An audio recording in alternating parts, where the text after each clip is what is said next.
இந்த நீங்கள் சொன்ன இந்த அதே டேட்டில், அதே நேரத்தில், அதே கிழமை, அதே நட்சத்திரத்தில் பொறந்தவங்களுக்கு இங்கே இருக்கிறவங்க கஷ்டப்படுறாங்க. ஏன் அப்படின்னா, இவங்களோட விதி இங்கே தான் போகணும் அப்படின்னு விதிக்கப்பட்டிருந்தா, விதி மதியால் வெல்ல முடியாது. புரியுதுங்களா நான் சொன்னது? அந்த விதிப்படி இவன் வயிற்றில் தான் பிறக்கணும், இவ்வளோ கஷ்டப்படணும். ஒரு எக்ஸாம்பிள், ஒரு 5 வருஷம் இவர் கையேந்தி தான் சாப்பிடணும்னு விதி இருந்தால், கையேந்தி சாப்பிட்டு தான் ஆகணும். அவன் விதி அவன் திருடனாக ஆகணும்னு மாறணும். ஏன்னா பிறக்கும்போது யாரும் வந்து பார்த்திங்கன்னா திருடனாவோ கெட்டவனாவோ கொலைக்காரனாவோ ஆடுறதில்லை. எல்லாமே சந்தர்ப்ப சூழ்நிலை தான் மாற்றும். அந்த மாதிரி இப்போ ரஜினி கமல்லே பார்த்தீங்கன்னா யாரும் பிறக்கும்போதே ஆக்ட்ரஸாக ஒன்றும் பிறக்கல. சராசரி மனிதனை தான் பிறந்தாங்க, மனிதனை தான் வாழ்ந்தாங்க. அந்த அவங்க யார் வயதில் பிறந்ததான் அவங்களோட எப்படி வளர்ந்தாங்கன்றது தான் முக்கியம்.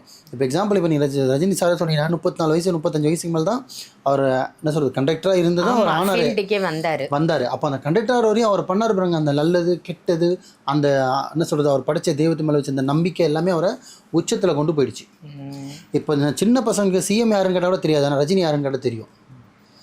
அந்தளவுக்கு அவர் வளர்ந்து நிற்கிறார். ஸோ அது காரணம் என்னென்னா, அவர் இந்த மீதி இந்த 35 வயசுக்கு அப்புறம் தான் அவர் யோகமே வந்தது. அந்த யோகம் வரத்துக்கு அவர் பட்டார் பாருங்க கஷ்டம். அவர் பைத்தியக்காரன்னு சொல்லியிருக்கலாம், மென்டல்னு சொல்லியிருக்கலாம், வேலை வெட்டி இல்லாதவன்னு சொல்லியிருக்கலாம், என்னன்னா மக்கள் சொல்லியிருக்கலாம். ஆனால் அந்த நம்பிக்கைலாம் இல்லாமல் ஒரு நம்பிக்கையோடு இருந்து அவரோட செயல், அவரோட எல்லாமே வேறு.